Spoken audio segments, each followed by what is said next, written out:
Hi, this is Dr. Carl Goldkamp. If you're interested in learning about the ketogenic diet like I was, to save my own life, then this is probably the podcast for you. 8 years ago, I knew nothing about it. 6 years ago, it saved my life. 3 years ago, I started researching and talking with some of the authorities in the field and attending medical conferences about this to understand why and how keto so dramatically changed my and my wife's Judy's lives. The purpose of this podcast is to share our journey of discoveries with you and understanding how keto is so effective in improving so many different conditions, from obesity, epilepsy, diabetes, infertility, MS, Alzheimer's, heart disease, to name a few. So take a step away from all the hype you've probably heard and roll up your sleeves with me and join me weekly to explore this living miracle that anyone can access. We'll talk science, we'll talk food. We'll explore its history and evolution to today, which is that the sheer wonder of the ketogenic way of eating has changed untold number of lives, unlike anything before it. And in case I forget to mention it, please join our Facebook group, Keto Naturopath.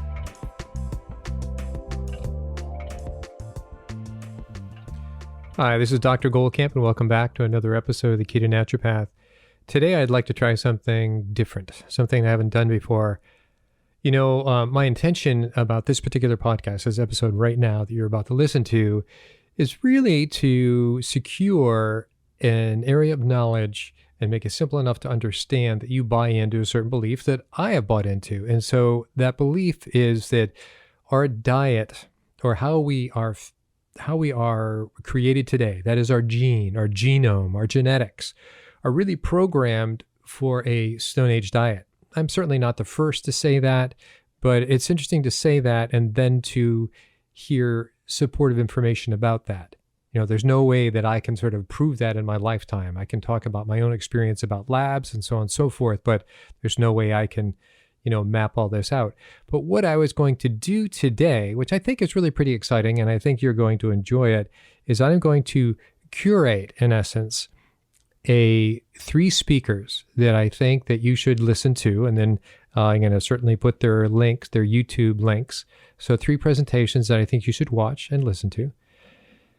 They will map this out for you, but I'm going to give you sort of the history of this idea and how it's become bigger and bigger, or you should say more and more supported would probably be a better way. And so the idea is that, first, I hope you believe we evolved. And so we evolved up from, we're primates, and so we're related to other primates ancestrally. And so our next of kin is actually pretty close to the chimpanzee and chimpanzee-like primates. Hope I haven't lost you on this one so far. And then next to them is the great apes. And then you can go back further. So the study of when did hominoids evolve from, as a primate, when did they sort of break away? That whole timing, that sort of anthropological setting of humans evolving out of the, how did they genetically start to become different, and what happened, and what did that mean, and did their diet change? And we're going to get to that. So I want to slice in what we've already covered. And what we've already covered is that our diet, what we eat, what our healthiest diet now, is pretty much a Stone Age diet. But if we were to compare it to all other mammals, remember the 70 mammals that their GI tract was compared to each other? That our GI tract, that is small intestine, large intestine, stomach, esophagus, etc., that is most closely related to the dog and the cat. And in fact, we are sandwiched in between them. So the conclusion was, and it's not my conclusion, it's a conclusion that I find comforting and interesting as well, is that our diet now is who we evolved with. They were our campfire buddies. They were our man's best friend and other man's best friend. And we can argue about who's the best of the best friends, right? But it's interesting that we eat like cats and dogs. And I don't mean we eat like cats and dog food. In fact, that it's been disastrous for cats and dogs to have processed foods. We've learned that over the last 30 or 40 years and realized, well, actually, they should just be eating carnivorous diet. I was about to say meat, but we know that carnivorous diet is more than just meat, right? It's we can say nose to tail. Nobody eats that way, but organ meats, muscle meats, etc., and bones. So that's the diet. How simple does that get? But when we go back to our ancestors, those that we can find on Earth right now that we're more closely related to genomically and genetically, that would be the chimpanzee. We don't eat that much like the chimpanzee. We're closer to the chimpanzee than we are the great apes. So the chimpanzees are omnivorous for sure, if not more vegetarian. Yeah, they eat ants, and they've actually been known to eat other monkeys and so on and other small mammals. But from the reading, which is pretty much a consensus of their diet, be it Jane Goodall or whoever, there's a lot. It's primarily a vegetarian diet with meat thrown in, so they're omnivorous. Whereas you go to the great apes, that they have an altogether different gastrointestinal makeup, and it's 100% vegetarian.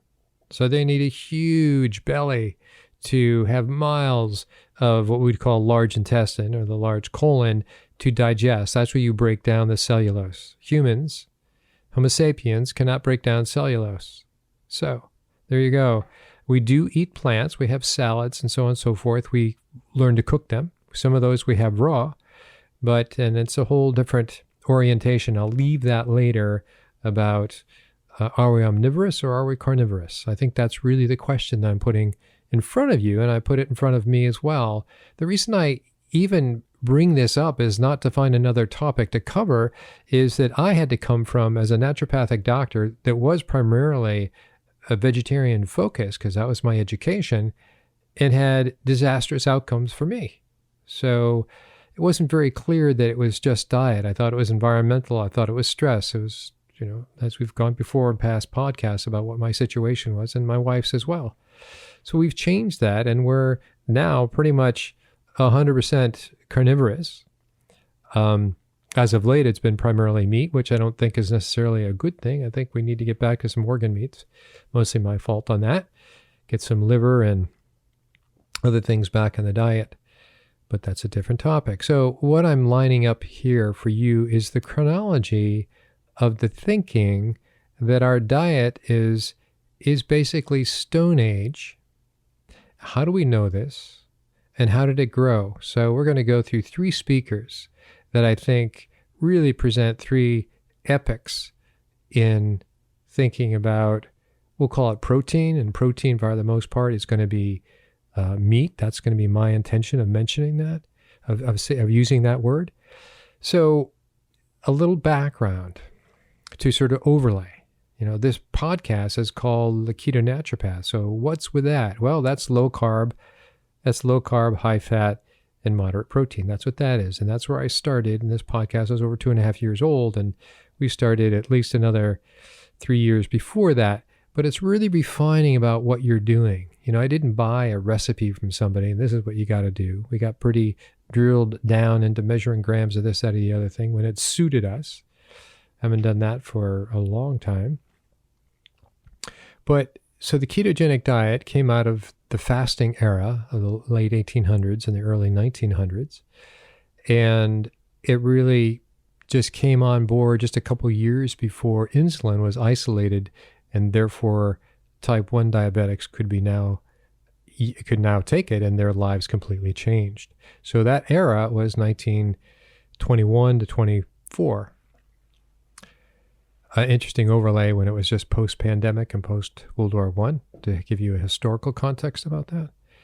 So the ketogenic diet rode along pretty well until medications, drugs I was about to say, came in to saying, well, you can do the same thing with drugs. Well, it ends up that you couldn't do the same thing with drugs, and the diet was still very necessary, but it had become forgotten because the easier way was to take certain medications. So it came back into vogue in the 1990s with the Charlie Foundation, in essence, Jim Abrams, about saving his son Charlie, hence the name of the foundation. And it was kind of a renaissance of the ketogenic diet. So while that was the surface of low carb, high fat, moderate protein, the Atkins diet was very popular from the mid to late 70s on up through, and he died early 2000s from an accident, slipping on the ice. So he had a reign of about 25 years. In essence, he was using the ketogenic diet. So concurrent with this same period of time, also in the 70s, there was a whole movement around protein. And in fact, there was there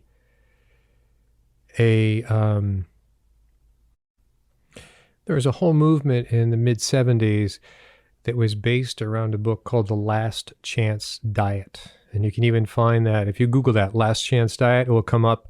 And it was written by a Dr. Robert Lynn. And talk about a name of a diet, Last Chance Diet. So he was talking about the obesity epidemic at the time.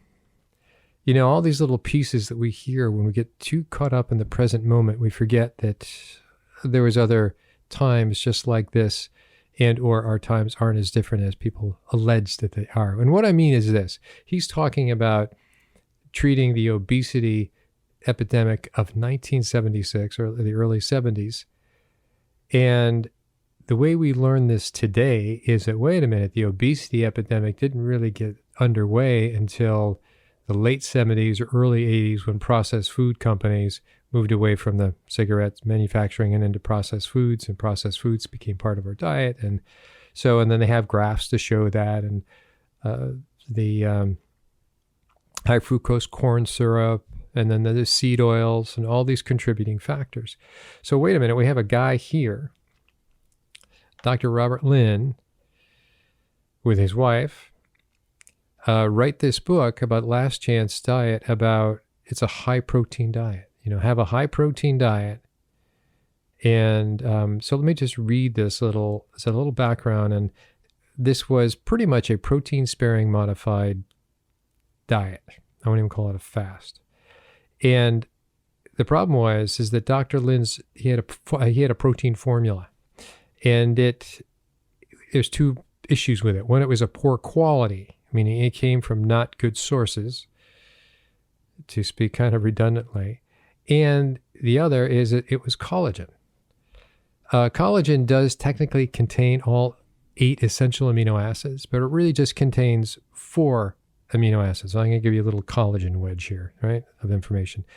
And so it's primarily 4 amino acids: glycine, proline, hydroxyproline, and alanine. And so people take collagen now, they put it in their coffee, they say it's wonderful, it's for their skin. There's actually 5 different types of collagen, but for the most part, this particular collagen is the one that comes from hooves. You know, the hooves and the hides. That's where collagen comes from. In essence, it's glue. That's what collagen was back then. It was all glue. It was Elmer's glue and that paste glue. If you can remember the kid in first grade who ate the paste in the back of the class, that was collagen. So he had better skin than everybody else, and he loved eating the glue. That's how I remember my earlier years. So that all changed. At the very least, there's a lot more different kinds of glue out there. I don't think anybody uses that kind of glue anymore. But I'm just saying that collagen was very common for, you know, that's where they used to say that's where the old horses went, and they made glue, went to the glue factory. Well, this is pretty poor quality collagen.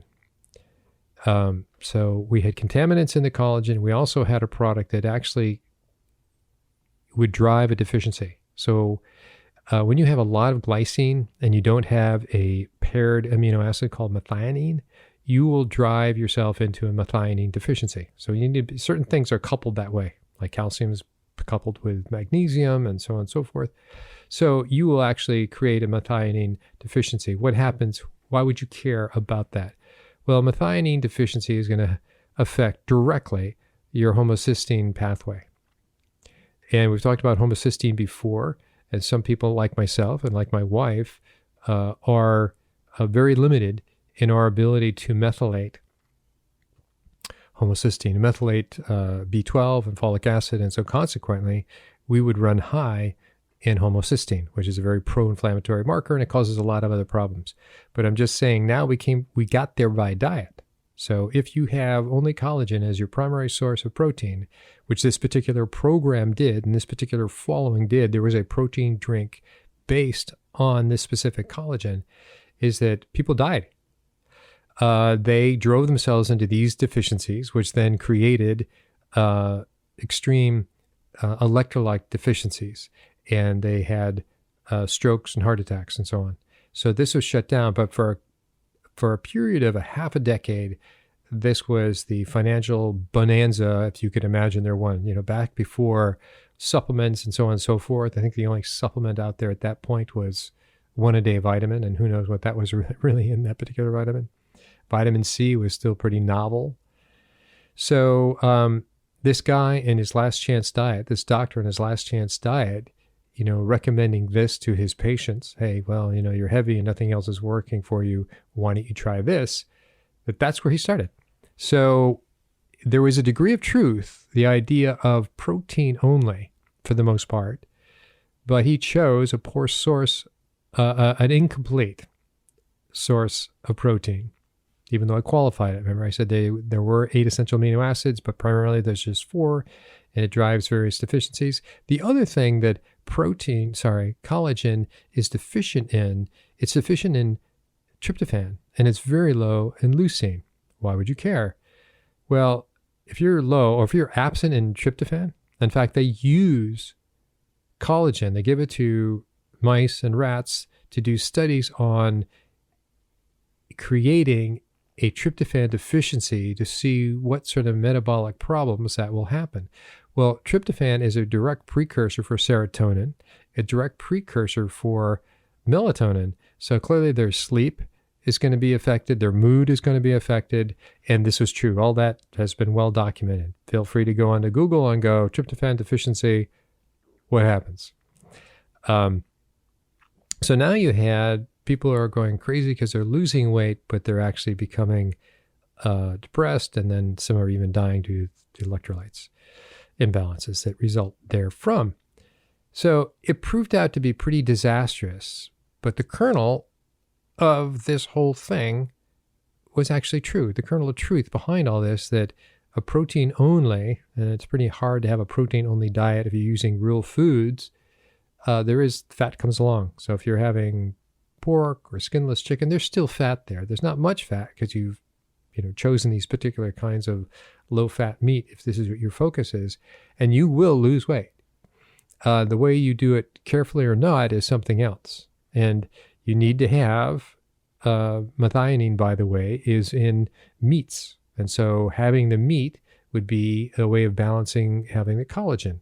There's one little, when I was about to say trick, it's not really a trick. It's just that when you eat from nose to tail, that you would have bone broth. There you go. That's your collagen. You would have your meats, obviously. You would have your organ meat. So you would not have a deficiency. You would have everything that's required for you. When you start to pick and choose pretty refined products, so collagen by itself is pretty refined. Okay, so that's the background that, hey, protein actually had its benefits. We saw a lot of people lose weight, and we also saw a disastrous outcome. So maybe it's the kind of protein to use. That's the result of this.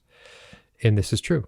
So now we go up to the mid-'80s, 1986 to be exact. And so there was a man named Boyd Eaton. He's a doctor. He's a radiologist. So that was pretty a different kind of doctor back then, one who read x-rays. And so he was, radiology has even gone on to ultrasounds and all sort of radiographs all sort of imaging techniques. But back then it was strictly x-rays. Okay, so Boyd Eaton, he's now alive, and he's 82 years old, lives in Old Town, Maine. And anybody who's in canoeing, you'll know that that's where canoes come from. That was, in essence, they come from a lot of places. But Old Town canoes were always something we were very prized in terms of, initially they were just wood. That was like the canoe capital of the world, and that's in pretty much rural Maine. So that's where he is now. Back in 1986, he published an article in the New England Journal of Medicine. And that was, the title of that article was Paleolithic Nutrition, a consideration of its nature and current implications. So that was January 31st, 1985. So here's a doctor. First of all, think of that time. No way you could have put no way would that paper be allowed in the New England Journal of Medicine or JAMA or the Lancet today. It's too radical. And they would say it's unfounded. But here he felt comfortable enough, he and his colleague, Melvin Connor, to put this out there and saying, maybe we should have, in essence what he was saying, is a little more Stone Age diet, and we wouldn't be blighted with all the chronic illnesses that we would have. So that's in 1985. I want to do a little listen to him because he ended up influencing others, and they went up to go, did even further research on all this, and the story gets better. So let me cut to his presentation. So here we have Boyd Eaton. This presentation's in 2015, and you figure 35 years ago, he was about 50. And so it's a pretty precocious. He was a middle-aged man putting together his experiences, what he'd seen from his practice, postulating things out there, feeling comfortable enough that he could put this article in New England Journal of Medicine. So here he is. He's become kind of a hero to many people of the Paleo movement, of the Carnivore movement. He was the one who brought all this and put it right front and center. And of course, he's despised by a lot of people as well. Not by me. Here we go. Dr. Boyd Eaton. Fortunately, for health promotion and nutrition science, we have a basic principle that we can look back to. And this goes to Dobzhansky's famous quotation that nothing in biology makes sense except in the light of evolution. So, for health promotion, there could be a basic axiom. An organism's biology functions best when it operates under conditions similar to those for which its genetic bases were originally selected through evolution. There are some postulates that derive from this axiom, and they are amenable to hypothesis testing, which is absolutely essential for any scientific discipline. We are genetic Stone Agers. The picture there was carved 25,000 years ago from ivory. We are genetic Stone Agers. Not stoners, Stone Agers. And that's interesting. So he's pulling this out. Of course, he's now 30 years post his article written for the New England Journal of Medicine. And let's continue. From tusks of a mammoth. Deviation from the Stone Age lifestyle increases chronic disease risk, and reversion toward the Stone Age lifestyle reduces chronic disease risk. Now, this paradigm has been criticized. One of them is that we are actually genetically different from our ancestors, and that is quite true. There are genetic differences, but the ones that you can see, the traits that have been changed, such as blue eyes and hemoglobin changes and so forth, are the result of single gene modifications. More basic fundamental processes, such as our metabolism and our nutritional needs, are affected not by a single gene, but by hundreds of genes, and those traits tend to be conserved over time. Most of the genes involved in basic cellular processes are ancient and fundamental. Their expression seems to have remained consistent across the primate lineage for 70 million years. I like this example. Our ancestors and those of cats diverged about 70 million years ago, but we remain equally susceptible to obesity and type 2 diabetes, which suggests that the underlying genes were present in our common ancestor over 70 million years ago.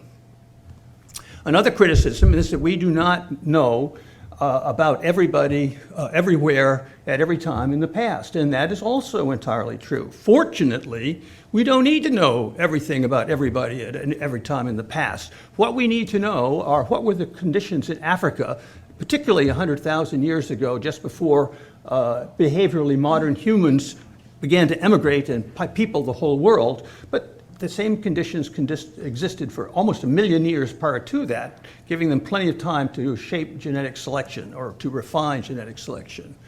Another argument that we hear is you really can't know what people were eating in the past. Well, actually, we have excellent information now coming from human skeletal remains, from archaeological finds, from increasingly sophisticated studies of hunter-gatherers, and from nutrient analyses of the wild foods and fish and game that are wild plant foods and fish and game that our ancestors had accessible to consume. That gives us this argument that we believe now is what, on the whole, our ancestors were consuming about 30% of their calories in the form of protein, about 35% as carbohydrate, and about 35% as fat. I'm not going to.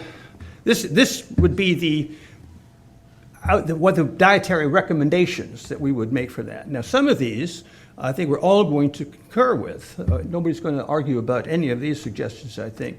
These are the ones that are going to cause concern or disagreement amongst us. But let's see if that really be true. I'm not sure how disagreement we're really going to end up with here. I think there is a paleo diet that could be a vegan or close to vegan. I'm not going to say much about fat because there's so many people here who know so much more about fat than I do. But I would like to point out that our ancestors were getting about 10 times as much long-chain polyunsaturated fatty acids as we are. There's only one kind of people now on Earth that do get the same amount of long-chain polyunsaturated fatty acids that our ancestors did, and those are the Inuit, the Eskimos. It's interesting that they and Cro-Magnons have cranial capacity, that's brain size, about 200 cc's greater than that for the rest of us. It's true that correlation and causation are not necessarily the same, but I'm just saying it's sort of an interesting observation about the possible benefits of long-chain polyunsaturated fatty acids. I'm going to leave his talk there and put the link in, and I hope you follow up. This was at minute 5 to 10, and just enough to get you intrigued. So anyway, one of the people that was influenced by Boyd Eaton was, and maybe you already know this name, that was Loren Cordain. And so Loren Cordain, he made his name, it all rhymes, doesn't it? He made his name on origins and evolution of the Western diet, pretty much saying the same thing, taking it, and he's real innocent, real straightforward. He said, these aren't my ideas, these are Boyd Eaton's ideas, but he elaborated it, and he's from Colorado State University at Fort Collins. And so in 2005, I'll let him tell his story. So here we go. Loren Cordain. This talk is based on a scientific paper our research group published in the American Journal of Clinical Nutrition in 2005. And to say the least, I've gotten incredible mileage out of this paper. It's taken me all over the world. So as a matter of fact, I'm going to be in, where am I going to be? I'm going to be in Rome in 2 weeks giving a similar talk. So a lot of mileage on this. All right, so anytime we're talking about the origins and evolution of the human diet, what we're really talking about is the origins and evolution of humanity itself. And so let me walk you through this slide because this is going to set the stage for the rest of the lecture. And if you look carefully up here, there's a couple of key items that we need to consider. The first thing is the word hominin. And what hominin means is a bipedal ape. And so what all of these little boxes here, these rectangular boxes represent are hominins. So these are different species of our ancestral humans. And the length of the box indicates the time in the geologic record in which we find these fossils. And so these ones that are labeled in green right here, we're not sure if these are apes or if these are hominins. So these. I'm not going to let him speak for so long. In my view, it's riveting. He has some great slides, and it's kind of unfortunate this is a podcast, but when we get to YouTube, I'm not quite sure if I can slice up somebody else's presentation, but I will put this slide as the image for this particular podcast, and I hope you jump in, and we're at minute 2, and you have, it's a good long presentation, and he really sort of breaks down how he evolved away, how some Homo sapiens came out, and he has the timeline from the Pleistocene to the Pliocene to the Pleistocene, and really fascinating. So he goes on to the diets and the changes and so on, which is the basis for understanding how we evolved in our diet and who we are, and basically getting on the same sort of theme that we are Stone Agers. And that's the diet we have to get back to. Okay, so let's go on to somebody who went even further. And so the next speaker that I'm going to line you up with is also a doctor. By the way, Loren Cordain is an academic doctor. He's not a medical doctor. So let me give you a little background to this next speaker. Next speaker is Dr. Michael Eades, Eades. And he is one who's an MD, and he and his wife practiced in Arkansas, and they did famously well. They had a number of walk-ins, and they sold their whole business and did great. At the time on which all that was sort of transpiring, they wrote a book on protein power. And the protein power was, in essence, remember back to the ketogenic diet, instead of saying high fat, low carb, moderate diet, it said high protein, low carb diet. And the fat sort of was in there. I forgot how they defined it, but he was on the protein. And so this book was written in 1996. And let me see here, in 1996. And it became sort of I won't say the Bible, but the blueprint for many people that really wanted to follow high protein, low carbohydrate way to lose weight, feel fit, and boost your health in just weeks. So this is the same idea of 20 years before, but it no longer was just collagen. It was whole food protein. And this was not just protein powders. And so this is a big and different step, brought it sort of back into being a little more holistic, my words. And this was quite endorsed. And so this became sort of a competitor to the Atkins diet. So this concurrent with this time was sort of the Dr. Westman. We've interviewed with him that he was starting to work with Dr. Westman starting to work with Dr. Atkins and starting to do some research of saying, hey, low carb actually works. Well, low carb, we knew it worked. We knew it was an extension of the ketogenic diet, and we knew it had a lot to do with positive improvement with a lot of neurological situations. So now we have a protein movement that is at least 25 years or longer ago. And Dr. Eades has done a number of presentations. I've seen a number of his presentations, and they're all pretty interesting. Now what he lays out in his particular talk that we're going to open up here in a second is really the anthropological look so his talk is called Paleopathology and the Origins of the Low-Carb Diet. So paleopathology, he wasn't just going back in time and where we evolved. He was saying, well, look at what happened to humans before and after about 10,000 years ago, before and after the advent of agriculture, before and after, and I'm saying the same thing, grains and starches became a component. So remember, wheat was developed in the Middle East, Egypt in particular. Egypt was considered the breadbasket of the Mediterranean, if not all of Europe. And so then he would go through, and he's really gotten into it. He's flown around the world with his wife. Now he gets into talk to doctors about the isotopes. So they really get a really fine look at the dates of the fossils and the human remains are looking at, and they can see arthritic, or they can see heart disease and so on and so forth. Totally fascinating. Also found that the average human got shorter. I don't know if it's about a foot, but certainly got shorter over the last 10,000 years. And that's been documented in micro epochs as well, subsequently. A period of times in which there was a high carb diet that Europeans got shorter. So here's Dr. Eades. And his presentation is 2019. Anyway, our lives as we know them is under assault right now, not just from the coronavirus, but from this kind of, I have no financial interest, it's my disclosure. It's under attack by these new plant-based people. Now, these are the old low-fat people that we've kind of beaten into submission. Sorry, I said 2019, it's 2020, in June of 2020. And now they've come back as plant-based. So it's the same team, different uniforms. And they're back with, old ways, encouraging you to eat plants. I don't know how many of you saw this idiotic movie, The Game Changers.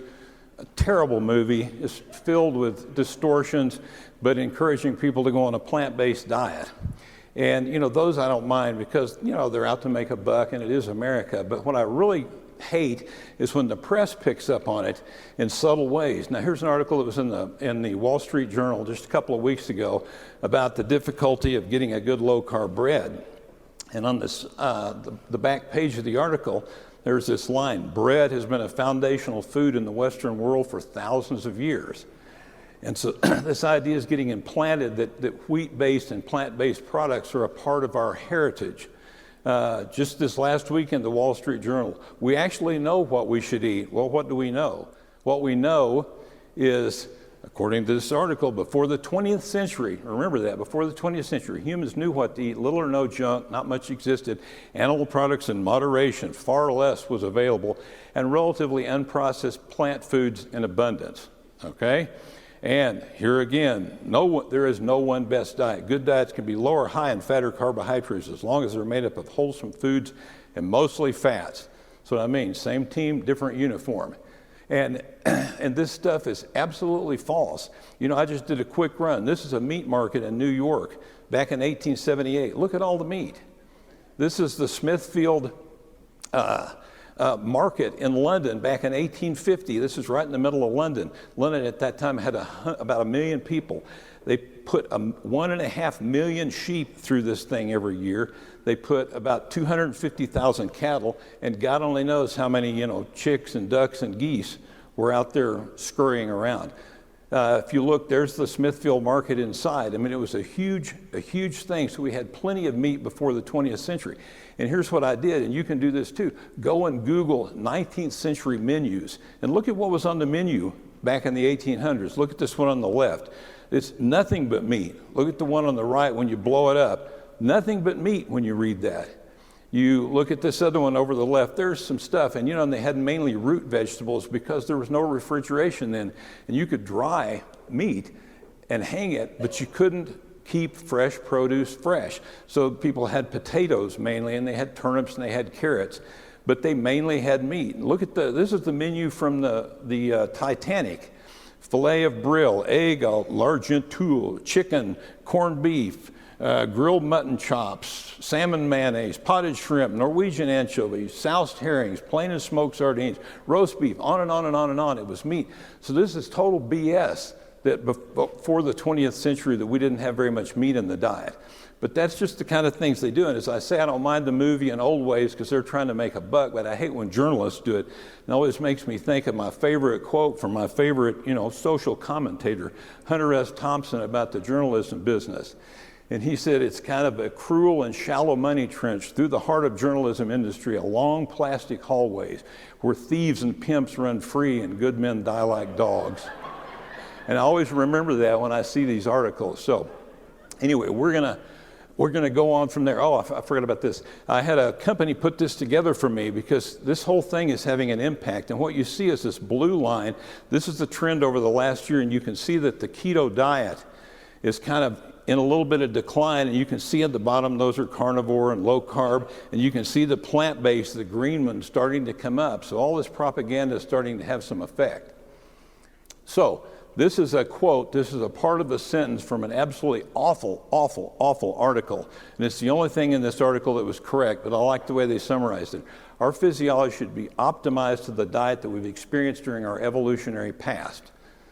In other words, we will do best now on the diet that we basically evolved to eat. And so it's important to try to find out what that diet is. Now, these guys said it okay, but this guy said it even better. This is a guy named Blake Donaldson, who was an old crusty doctor in New York City. And he was educated before World War I, and back in the 40s, he ran into Vilhjalmur Stefansson, the Arctic explorer who famously went on this all-meat diet in Bellevue for a couple of years. You might remember I did a podcast on the history and evolution of ketogenic diet, and we went on at length about Vilhjalmur, who then ended up being a professor at Dartmouth. I grew up in that area. I didn't go to Dartmouth, but we overlapped and never knew him. It would have been nice to touch base with him. But interesting. So all these people are feeding on each other, no pun And intended. Stefansson told him about the benefits of an all-meat diet, and so Donaldson started putting his patients on it. And if you went to his office and you had arthritis, you went on an all-meat diet. If you had heart disease, you went on an all-meat diet. If you had, they didn't even know what high cholesterol was then, and I'm sure if they did, he would have put you on an all-meat diet. If you wanted to lose weight, you went on an all-meat diet. And it's really a fascinating book because it talks about his experiences, but I love this quote. During the millions of years that our ancestors lived by hunting, every weakling who could not maintain perfect health on fresh fat meat and water was bred out. And that's true, and we're going to see some of this breeding out as we go along. And I got to warn you, though, because this is really an interesting book to read, but if you are woke, avoid it like the plague, because it's written in another era, and you will run screaming from the room. Now, Mark Nathan Cohen, who's a famous anthropologist, says the field of medicine often appears naive about the full range of human biological experience, basic conclusions about human health, even about what's normal, and the comparatively narrow experience of contemporary Western society. And what he's talking about there. I'm going to leave it at this. I hope I piqued your interest of these three speakers, and I hope you pursue them in this sort of chronological sequence. I find that if nothing else, it gives you a very informed story, and you will walk away, and certainly each talk has plenty of references you can follow up as well, let alone all the other little sidebars of the other similar YouTube presentations you can watch. But watch these three, and they're an average of about, one's a half hour, there's 45 minutes, there's a little over an hour, so say it's an average of about 50 minutes. You will not regret it. Absolutely, you will not regret it. And this is where my thinking resides. The ketogenic diet, call it paleo, is that what you're calling it? I've never been comfortable with that reference because I don't think I eat like them. But the idea that we've misrepresented our dietary interests, and we can say whether that was on purpose or we just sort of strayed. And now it's getting to be pretty solid in terms of what is required and what we need to do. It may not be a trendy truth to follow in the foreseeable half decade, couple decades, but I believe it is a health truth, and I believe it is an ancestral truth, and I believe it's a dietary truth. It certainly is working for me, and I'm 64, and I can go back and probably be the best lacrosse player in my high school lacrosse team still. Okay, so till next time, I hope this was interesting. The links will be in the show notes. And good luck. Have fun.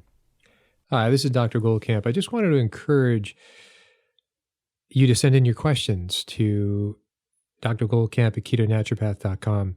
Many of you have, and so what I've done with these questions that gotten back to most of the people I email, but some of the questions that were so good, and if they were overlapping to other questions, I would combine them and try to put that into the topic of a podcast, either via one of the micro topics that are covered in an interview. As you know, we cover a lot of topics in any given interview, or some of my own sort of reporting, if you will, on some of these issues. So please keep the questions coming. Feel free to send in an email, and I will get back to you. One thing I want to say, a number of questions have come in which I've given this answer and the email didn't work. So just make sure that you're receiving at the same email that you sent it in. And I think that might have been the difficulty. So I look forward to your questions. I just wanted to make sure that you knew that I'm open to answer your questions. And I think this world of keto is not just black and white. It's nice that it's simple, but it's not simple for some. I'm really trying to, go down as any of you who have listened to all my podcasts. We started way back when, history and evolution and epilepsy and so on and so forth. Now we're seeing some tremendous overlap in various mental disorders, such as schizophrenia or neurological disorders that are not just epilepsy.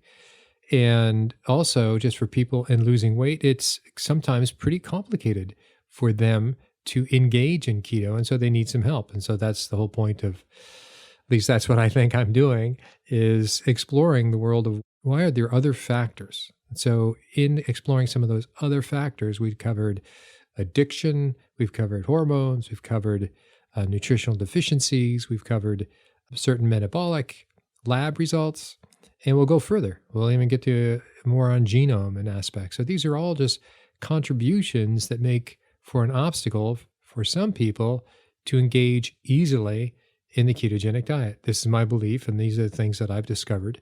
And I think other people have discovered some of these things, but not ever put them together. So stay listening, send in your questions, and I will definitely get back to you.